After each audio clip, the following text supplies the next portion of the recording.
يعني هم يرون الدم اليمني بلا قيمة، يرون أن الشعب اليمني ما له قيمة، يرون أنه عادي يموت في اليمن 100 200 300 400 عادي، 1000 2000 3 عادي، مليون مليونين عادي، ما هو زي الدم الأوكراني مثلا. دم عربي في النهاية ما له تأثير. إيش بيسوي لنا؟ يعني مثلا اليمن بتحاصرنا اقتصاديا ولا بتجي تفرض علينا كذا؟ لا، حتى اليمنيين ما ندخلهم لاجئين.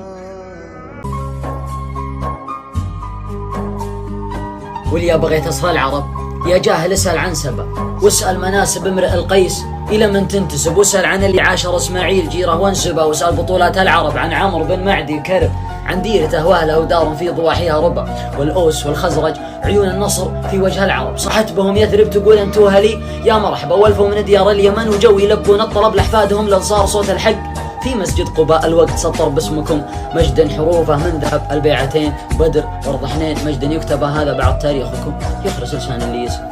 سلامتك يا حبيبي. صح لسانك. صحتك ونعم فيكم. حبيبي ما له اصل في اليمن ما له. It's spiritual. You can feel the energy there. That they have some spiritual thing. Different, isn't it? I felt as well, to be honest. I did. I love to be there. My family love to be there.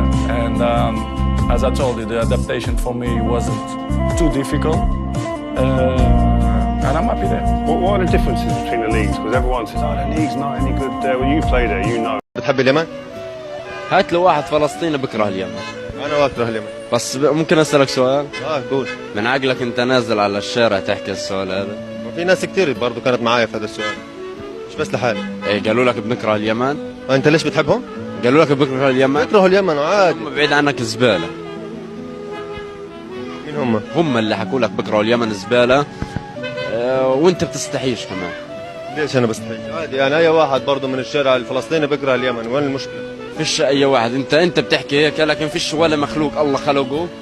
فأي واحد بيقول عن حاله أنا فلسطيني وأنا دم فلسطيني يقول لك إن أنا بكره اليمن. أنت إيش شفت منهم علشان خاطر تتمسك فيهم؟ بكفي إن هم عرب. أنا بكرهش أي عربي. إيش عمل ما عمل بكرهوش. حتى لو إنه موقفش معانا، المهم إنه عربي. دمه من دمي. أنا دم عربي وهو دم عربي. أما لما تقول لي مثلا دولة أجنبية وهذا بقول لك بكره. لكن هذا عربي، أنا شكره عربي، أنا أكره أخويا. إحنا أخوة. يا راجل سيبوكم من الكلام اللي بنحكى والهتافات اللي بنحكى، هذا كله كذب كله هذا لعبة إحنا ملناش فيها. لكن إحنا كشعوب كشباب مواطنين لا، إحنا المفروض نكون إيدينا بإيدين بعض، إحنا أخوة. أما إنك تيجي يعني أنت غلط إنك تسأل السؤال هذا يا راجل، يعني أنا ماسك أعصابي. إيش بدك تسوي؟ والله